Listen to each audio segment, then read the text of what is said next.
അല്ല, ആ ചോദ്യം സ്പീക്കർ തന്നെ വ്യക്തമാക്കിയല്ലോ. അത് നിങ്ങൾ കേട്ടിട്ടുണ്ടോ? എന്നുവെച്ചാൽ സ്പീക്കർ പ്രതിപക്ഷ നേതാവിന് മൈക്ക് കൊടുക്കുകയാണ്. മൈക്ക് കൊടുക്കുമ്പോൾ ഹൗസ് ഓർഡർ ആയിരിക്കണം. അതുകൊണ്ട് എല്ലാവരും സീറ്റിലിരിക്കാൻ പോകും. അപ്പോൾ പ്രതിപക്ഷ നേതാവ് സംസാരിച്ചു കൊടുക്കുമ്പോൾ അദ്ദേഹത്തിൻ്റെ മുമ്പിൽ നിന്ന് ഒരു സൂപ്പർ പ്രതിപക്ഷ നേതാവായിട്ടൊരാൾ നേരെ മോഡി കയറി സംസാരിക്കുക. അപ്പോൾ അദ്ദേഹത്തോടാണ് സ്പീക്കർ ചോദിക്കുന്നത്, ആരാ പ്രതിപക്ഷ നേതാവ്? അപ്പോൾ യഥാർത്ഥത്തിൽ കേരളത്തിലെ പ്രശ്നം എന്താ? ആരാണ് പ്രതിപക്ഷ നേതാവ് എന്ന് വ്യക്തമാക്കലാണോ, അതോ അടിയന്തര പ്രമേയത്തിൽ ഉന്നയിച്ച പോലെ ഞങ്ങൾ RSSന് വിധേയമായിരിക്കുന്നു, മലപ്പുറം ഇതാകെ പ്രശ്നമാക്കിയിരിക്കുന്നു, സാമുദായികമായിട്ട് ആളുകളെ ഭിന്നിപ്പുണ്ടാക്കുന്നു, ഇതാണോ ചർച്ച ചെയ്യാൻ പ്രതിപക്ഷം ആഗ്രഹിക്കുന്നത്? അത് പ്രതിപക്ഷ നേതാവിൻ്റെ പക്വതയുടെ നിലവാരമാണ്. ഏതാണ് അവർ ആഗ്രഹിക്കുന്നത്? ഞങ്ങളാണെന്ന് കരുതുക, അല്ലെങ്കിൽ നിങ്ങളാണെന്ന് കരുതുക, വളരെ സജീവമായി സമൂഹത്തിൽ പ്രശ്നം നിൽക്കുന്നു. അത് നിർമ്മിതിയാകാം. ഞങ്ങൾ പറയുന്നു ഒരു ബോധപൂർവമായ നിർമ്മിതിയാണ്, അവർ പറയുന്നു വസ്തുതയാണ്, ആയിക്കോട്ടെ. അതിനൊരു നോട്ടീസ് കൊടുക്കുന്നു. ആ നോട്ടീസിൽ ചർച്ചയ്ക്ക് ഗവൺമെൻറ് തയ്യാറാകുന്നു. 12 മണി മുതൽ ആവശ്യാനുസരണം ചർച്ച ചെയ്യാം. അതിലാകെ ഉള്ള ഒരു വ്യത്യാസം, പ്രതിപക്ഷ മേധാവിനും യഥേഷ്ടം സമയമെടുക്കാം. ഈ സഭയുടെ ഒരു പ്രത്യേകത, പ്രതിപക്ഷ മേധാവിന് 10 മിനിറ്റ് എന്ന് പറഞ്ഞാലും അദ്ദേഹത്തിന് ആവശ്യം സമയം കൊടുക്കും. അവസാനം അദ്ദേഹം പ്രസംഗിക്കും. പക്ഷെ അടിയന്തര പ്രമേയം ചർച്ച ചെയ്യുമ്പോൾ ഒരു പ്രശ്നം, മറുപടി മുഖ്യമന്ത്രിയാ പറയാം.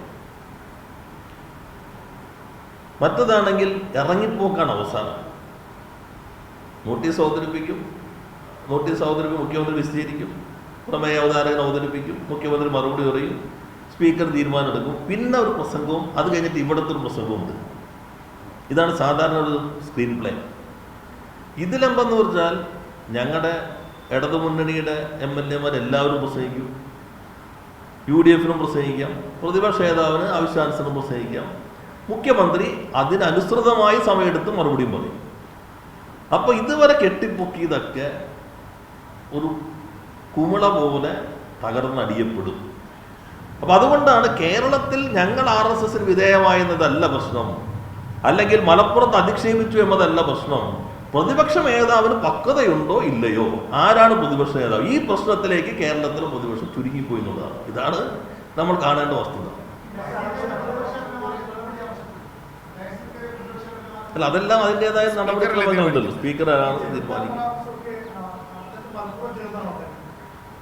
അല്ല, ഈ കാമ്പട്ടിക്കാർക്ക് പെട്ടെന്ന് നില തെറ്റിപ്പോകും വസ്തുത പറഞ്ഞു കഴിഞ്ഞാൽ. അത് പറ്റാൻ അതൊക്കെ പോയല്ലോ, അതെല്ലാം ചർച്ച ചെയ്തല്ലോ. അതിനേക്കാളും 7 ചോദ്യം പ്രതിപക്ഷാംഗങ്ങൾ ഉത്തരം പറയാൻ ചോദിക്കേണ്ടതായിരുന്നു. 7 ചോദ്യം. ആ അവസരം അവർ പാഴാക്കല്ലേ ചെയ്തത്. ചോദ്യങ്ങൾ ചോദിക്കാൻ പറ്റില്ല. അത് മാത്രമല്ല, ആ ഭാഗം കഴിഞ്ഞല്ലോ. പ്രതിപക്ഷത്തിന്റെ ചോദ്യം സ്റ്റാറായി വന്നതിനേക്കാൾ അപ്പുറത്തല്ലേ സ്റ്റാറിൽ എന്ത് സംഭവിക്കും? സ്റ്റാറിൽ ഈ ചോദ്യം വന്നു എന്ന് കരുതാം. ഒരു മറുപടി, ഒരു ഉപചോദ്യം, വേറൊരു ഉപചോദ്യം, തീർന്നല്ലോ. ഇതോ പ്രതിപക്ഷ നേതാവിന് സംസാരിക്കാൻ പറ്റുമോ?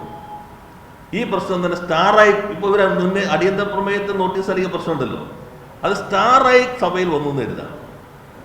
ഈ ക്വസ്റ്റിൻ്റെ പ്രാധാന്യം പരിഗണിച്ചിട്ട് പ്രതിപക്ഷ നേതാവിന് പ്രത്യേക പരിഗണന നൽകി സംസാരിക്കാൻ സഭാ ചട്ടങ്ങളിൽ വകുപ്പില്ലല്ലോ.